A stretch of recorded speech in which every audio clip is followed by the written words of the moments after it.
Ich habe mich so gefreut, heute nach Franken zu kommen. Na, weil ich habe mir gedacht, also so nach dem Feiertag, da tut es direkt gut, wenn man mal aus Bayern rauskommt, ja. Ja, und ansonsten, ich mag auch Franken sehr gern, weil in Franken hat man immer irgendwie das Gefühl, das ist so okay, wenn man sagt, man kommt aus München.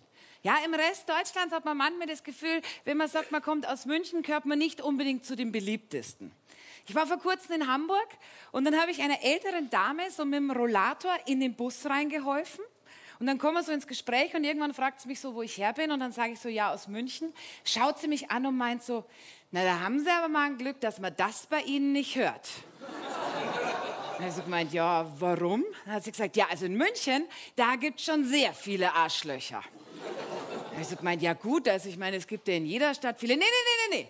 Also in München, da ist die Arschlochdichte schon sehr, sehr hoch, ja. Dann haben wir gedacht, gut, so eine ältere Dame, gell, möchten wir jetzt auch in ihrer Meinung nicht mehr umstürzen, also eher vielleicht bekräftigen.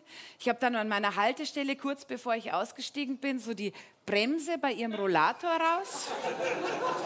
Bin dann so ein kleiner Schubs durch den Bus gegeben, bis ans Ende des Busses und habe gesagt, na dann noch gute Weiterfahrt, Sie blöde Kuh.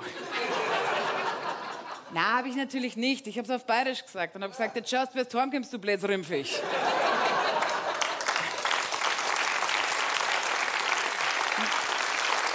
Aber, ja. Und es stimmt ja auch nicht. Also München ist toll. München ist zum Beispiel die öffentliche, toilettenfreundlichste Stadt Deutschlands. Und das ist für mich persönlich essentiell wichtig, weil ich muss wirklich immer, überall, ständig auf Toilette. Also ich glaube, meine Blase ist ungefähr so groß wie eine Erdnuss, ja. Ich habe es sogar geschafft, dass ich beim Die Ärzte-Konzert im Olympiastadion das erste und letzte Lied nicht gehört habe, weil ich mit anderen erdnussblasengroßen Frauen in der Toilettenschlange stand und Schrei nach Liebe gesungen habe. Ich habe schon so gemerkt, gegen Ende des Konzerts, ich muss auf Toilette. Ich habe mir gedacht, okay, 3 Zugaben halte ich durch. Nach der 3. Zugabe haben meine Freundinnen so gesagt, weißt was, Christel, wir machen einfach so einen Kreis um dich rum, ist ja Open Air, gell, und du sitzt dich so in der Mitte. Ich habe mir gedacht, na, das kann ich nicht. Jetzt stellt euch mal vor, genau in dem Moment geht das Licht an, mich erkennt jemand und sagt so, na, Frau Sittenauer, Sie kennen ja aus dem Fernsehen, können wir ein Foto miteinander machen, ja?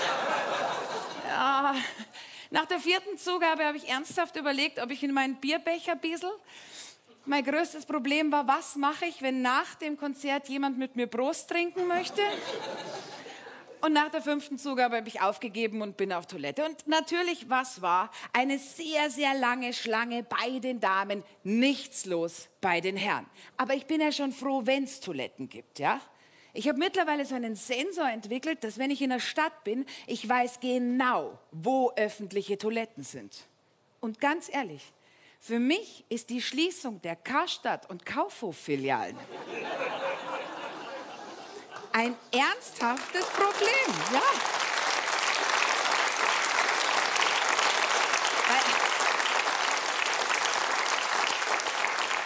Weil man beim Karstadt hast immer Kinder, ja? Und man kann ja auch nicht einfach in jedes Café oder Restaurant reingehen. Ich habe jetzt mittlerweile so einen Trick, wenn es wirklich gar nicht mehr geht, dann strecke ich meinen Bauch so weit wie es geht raus, Häuten so oben und unten, setze so ein leicht deppertes Grinsen auf und sage so, Entschuldigung, darf mir zweimal bei euch, Lulu? Funktioniert fast immer. Und bei wem es nicht funktioniert, der probiert nächstes Mal einfach mal aus, lasst's mir durch, ich komme aus München. Und bei uns, der verjäht's Arschloch aufs Klo. Dankeschön. Christel Sittenauer, danke dir. Dankeschön.